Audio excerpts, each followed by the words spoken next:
Today we have the wonderful Cody Vieira. Thanks for coming on, Cody. No problem, anytime. So Cody, you started with the team earlier in the year, so the team thing is newer to you. I want to start it out by asking, what business model, what style of real estate were you doing before you joined the Woolcott team? Absolutely. So I started my career at a tech-specific brokerage, working predominantly with investors out in Toronto.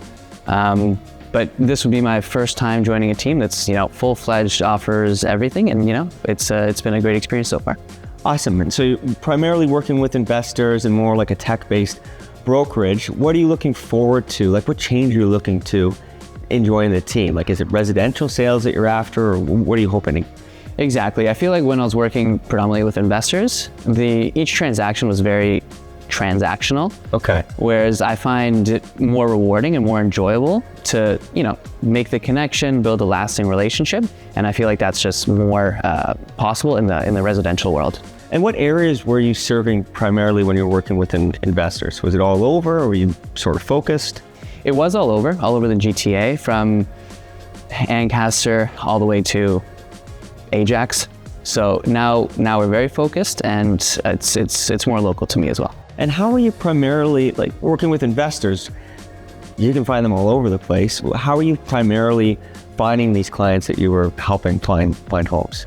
Yeah, it was mostly through social media, networking events, and community outreach.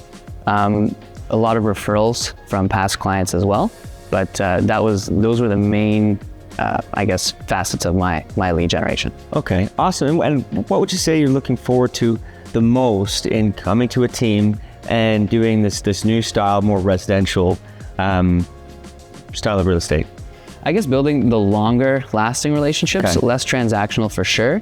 But I also want to be a part of our clients' journey, from starter home, first time buying, all the way up to, maybe in 10, 20 years, they're buying that dream house they always wanted. And I'd like to be with them throughout the entire process. Longer term, more relationship focused style of selling. Yep, exactly. And what do you think is your plan, or what do you think is the most exciting way that you're going to meet all these new people, maybe that you weren't doing when you were looking for investors? I think it's mostly through community outreach, community events, and then also just being out in the community, walking around the street, and you never know who you're going to meet. What community events do you like the most? What do you mostly try to go out and network and meet people at?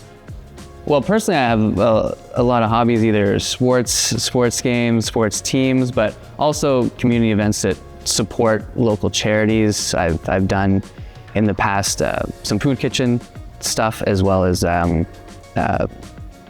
the inner city in Toronto, some community outreach as well. And now that you're a number of weeks in, like it was late February that you joined with the Woolcott team, what would you say your experience has been so far, or how different has it been from what you were doing before? I don't know how I survived as a solo agent, to be fair. You're trying to wear so many hats, but I feel like on a team you have such a good support system, right? And everyone is an expert in their own field, and it makes life so much easier for me, but also for the consumer. Now, I'm going to switch gears a little bit, because we just had, I think earlier this week, CMHC's report came out. So we got to talk about, of course, the headline in that report. I'm not going to summarize it or anything, but what do you think about their prediction? Because it seems pretty optimistic in my opinion.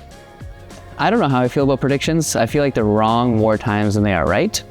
I think the biggest thing is you just got to focus on your own situation and don't worry about all the noise in the media. I think that's a great answer. I don't think you can look any further out than 3 months in real estate. I mean, exactly. COVID totally taught us that.